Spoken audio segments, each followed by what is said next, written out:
And perhaps the most important thing, honor the different types of rest. I love this because there's a um, there's a mythology, and I was part of that too. This has been a recent developments. A mythology that rest only comes in a certain way. Rest is taking the day off. It's vegging out on TV, as we used to say, or watching, your favorite media platform all day. It's playing video games. I'm still a gamer. Playing video games. It's taking a nap. It's, as I point to to where I lay down at, taking a nap. All these different things. That's fine. But there's different types of rest that actually can rejuvenate you. I think it's important to go ahead and break that down because if we don't, if we think resting is just I need to take a big vacation, be in the Maldives or some spot out there, or I need to go and have the whole day off and not do anything all day. That's only taking advantage of one thing. So there's different dimensions to it.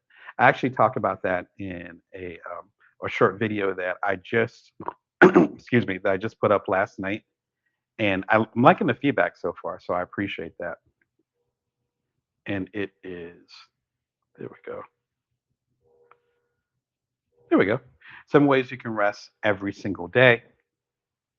And the 7 ways, and this is actually a short. So again, you use your QR code or click the link below. It's a short. So it's literally, I think it's 45 seconds. So watch it when you can, and if you're already subscribed to me on YouTube at bringyourwork.tv, it'll probably pop up in your feed anyway. But the 7 types that they talk about that psychologists have discovered are physical.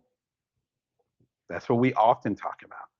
There's mental, as far as taking a mental break, where you're kind of checking out or you're daydreaming, and you're like, shout out to Dr. Natalie Nixon. I just got your new book about movement. I'll be talking about that in a future episode, but I appreciate your work, as you know.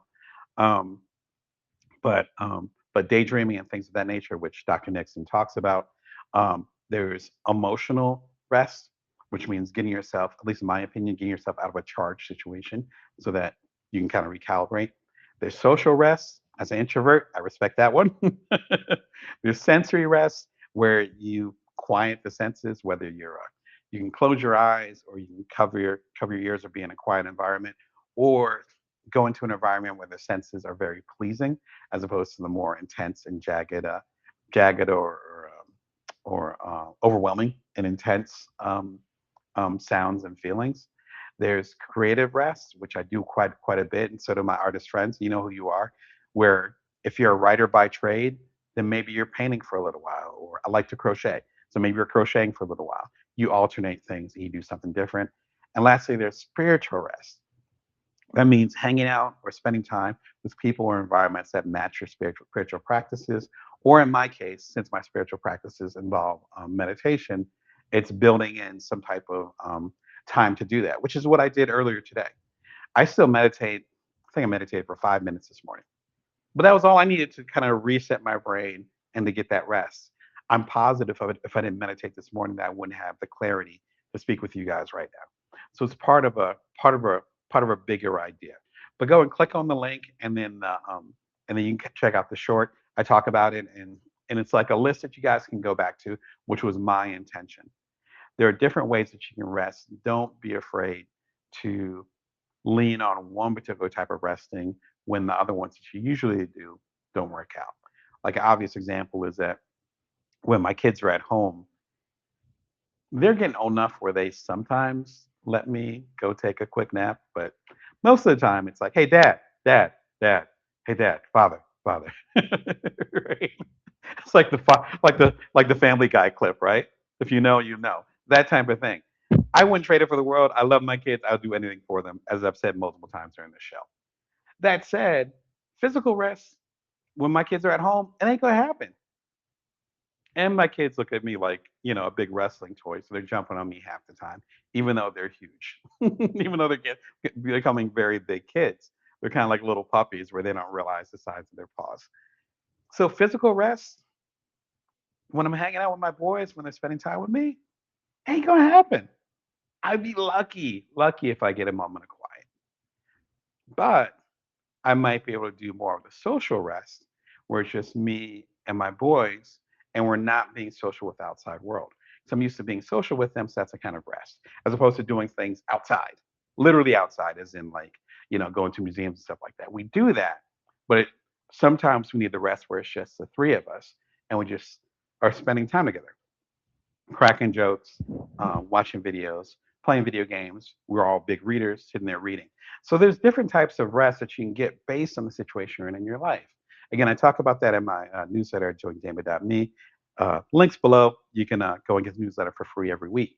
But do you understand my point? So there's different ways that you can show up that make it a little bit easier. And shout out to James Oliver Jr. Last minute edition. His new book is out. Burn Bright, Not Out. It talks about how we can be entrepreneurs and do it in a way so that we don't destroy our productivity and also don't destroy ourselves. Again, going back to the balance. It literally just came out. My copy's in the mail. So hopefully I'll have some more feedback and a deeper review for you guys in the upcoming episodes. Probably next week, but we'll see how it goes. Depends on how the shipping goes and all that good stuff. And so, what kind of rest are you guys focused on today? What are you trying to do? Are you trying to get the physical rest? Are you trying to get the mental rest? Are you trying to get the emotional rest? Are you going after the social rest where you're trying to get quiet? Are you doing the sensory rest where you're in a beautiful or soothing environments and/or you're just turning off your senses and having that quiet? Are you doing creative rest where you're trying to alternate and do different things? Or are you doing the spiritual rest where you're going to your places of worship or in those practices that you believe in that give you strength? Are you leaning into that? I think all those things are valid. I think it's so important to have that discussion and to really consider the ways that we can support ourselves no matter what the particular environment is. Next week, I am so excited about next week's episode. I am geeked. Next week's episode, you probably see a pattern here. Find peace this year.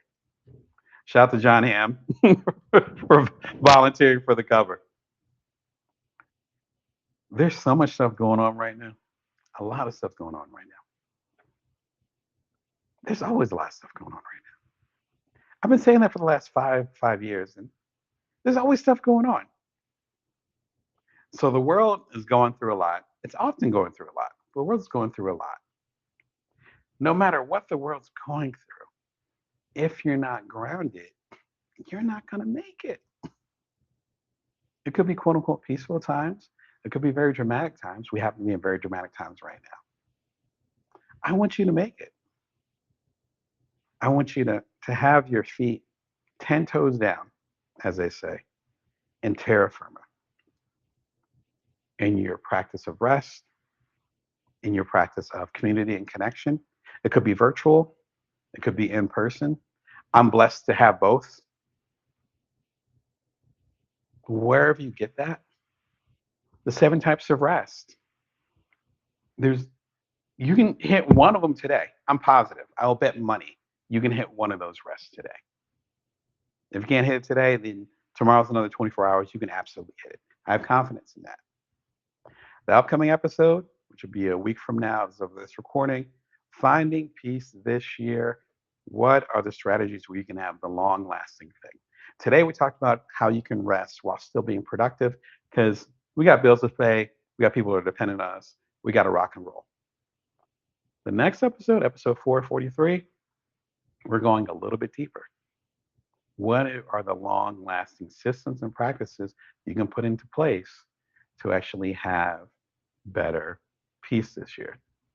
As you can tell, I'm geeked about it.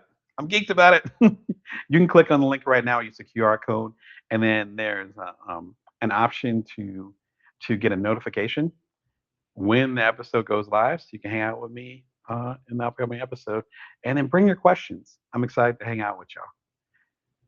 That is everything. As we talked about, there's so many things you can do to make rest a priority today. You can create systems with with free or low cost tools. You can pace your productivity. Essential. Treat rest as part of a healthy routine. It is not self care. And this year, we're off that. We're not calling it self care anymore. It's just rest. Self care gives images of spas and stuff. And I love spas. Trust me, I love a good spa. But that's not what we're talking about. And lastly, how to honor your different rests. Thank you for coming through with me. And thanks for your wonderful comments too. I've gone offline and so forth.